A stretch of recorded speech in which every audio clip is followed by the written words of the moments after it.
देखिए, high command से जो मेरी बात हुई, हाई कमान की तरफ से तो मुझे यही संदेश था कि हाई कमान आपको मंत्रिमंडल में शामिल करना चाहती है।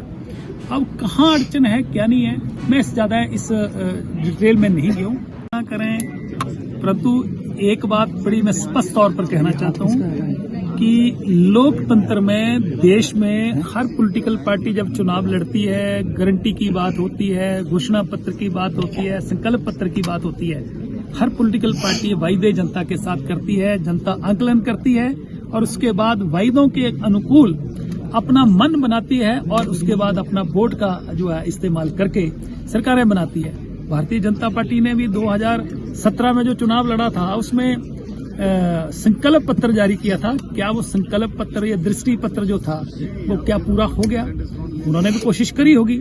2022 में कांग्रेस ने भी अपना घोषणा पत्र के साथ साथ 10 गारंटीज दी हैं। तो सरकार कांग्रेस की बनी है, तो सरकार कांग्रेस की बनने के बाद एक साल में जितना कर सकती थी कांग्रेस पार्टी, उसने काम करने का प्रयास किया है। परंतु भारतीय जनता पार्टी को या प्रदेश के उन लोगों को जो आज ये सवाल उठा रहे हैं, उनको इस बात का भी मंथन करना चाहिए, सोचना चाहिए कि एक साल के अंदर हिमाचल प्रदेश में जो त्रासदी हुई है, प्रदेश का जो नुकसान हुआ है, लोगों के घर बह गए हैं, लोगों की जानें चली गई हैं, सड़कें बह गई हैं, पानी की स्कीम में, बिजली की स्कीम में सारी तबाह हो गई हैं, उसको रेस्टोर करने के लिए जो सरकार ने काम किया, क्या वहां भी धन का इस्तेमाल हुआ है? और धीरे धीरे आप जानते हैं कि कोई हिंदुस्तान का एक भी ऐसा सूबा नहीं है, कोई प्रदेश ऐसा नहीं है जिनकी फाइनेंशियली हेल्थ धीरे धीरे कमजोर नहीं हो रही है। प्रदेशों पे कर्जा बढ़ रहा है, केंद्र सरकार पर कर्जा बढ़ रहा है। इसलिए ये जो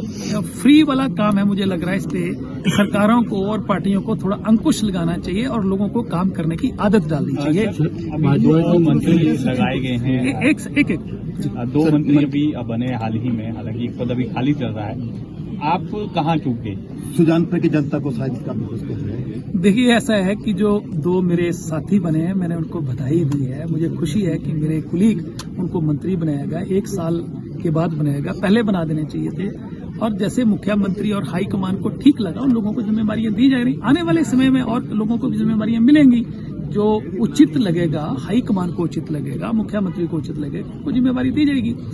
जब भी कोई सरकार बनती है, मंत्रिमंडल का गठन होता है, उसमें कई तरह के समीकरण होते हैं। कोई जातीय समीकरण होता है, कोई क्षेत्रीय समीकरण होता है, कोई जिला का समीकरण बनते हैं, कोई कई तरह के समीकरण बनते हैं।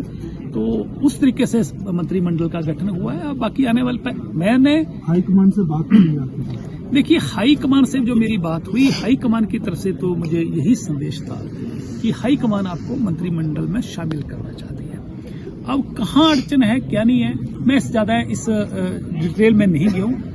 ना ही मैंने आज तक किसी को अप्रोच किया है कि वे मुझे मंत्रिमंडल बनाया जाए। मैं इस चीज में विश्वास करता हूँ, एक चुनाव व्यक्ति होने के नाते, कि आदमी पद से बड़ा नहीं बनता है। आदमी को बड़ा बनना है लोकतंत्र में, तो आदमी को अच्छा कर्म करना पड़ता है।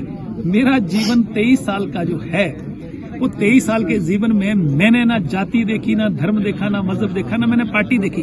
मैं अपने क्षेत्र में, प्रदेश में जहां भी जाता हूं, काम करता हूं, इन सब चीजों से ऊपर उठकर मेरी जो शुरुआत है जीवन की राजनीति में, वो एक सामाजिक कार्यकर्ता के रूप में। तो मेरा मकसद लोगों की सेवा है और पार्टी को जो उचित लगेगा वो मेरी सेवा ले ले। चर्चा ये भी है कि लोकसभा चुनाव में आपको कैंडिडेट बना के उतार दें। देखिए, मैंने पहले ही मीडिया का जवाब दे दिया है। ये हर व्यक्ति का प्रश्न है कि राजेंद्र राणा को पार्लियामेंट का चुनाव लड़ाया जा सकता है। मेरा सीधा जवाब है कि 2017 में जब मैंने सुजानपुर से चुनाव लड़ा और सुजानपुर की जनता ने प्रदेश के मुख्यमंत्री को चुनने की बजाय राजेंद्र राणा की सेवा को चुना, तब भी सुजानपुर के लोगों ने ये कहा कि आपकी सेवाएं हम एमएलए के तौर पर चाहते हैं। अभी भी 22 में यही कहा कि आप एमएलए के तौर पर ही हिमाचल सुजानपुर के लोगों की सेवा करेंगे। कारण उसका मैं आपको ब्रीफ कर देता हूं कि जिस चुनाव क्षेत्र की जनता ने मुख्यमंत्री की बजाय एक छोटे से व्यक्ति को चुना, उनकी मनसा हो सकती है। आज राजेंद्र राणा यहाँ खड़ा है, राजेंद्र राणा बड़ा है, छोटा है, तो सुजानपुर की जनता की वजह से है। और सुजानपुर की जनता चाहती है कि राजेंद्र राणा एमएलए के तौर पर, एमएलए जो है सेवा करे, एमएलए जो है डे टू डे के काम में लोगों के साथ जुड़ा होता है। किसी का बिजली का प्रॉब्लम है, किसी का नलके की प्रॉब्लम है, किसी की गली की प्रॉब्लम है, किसी की सड़क की प्रॉब्लम है, किसी राणा जी क्या चाहते हैं?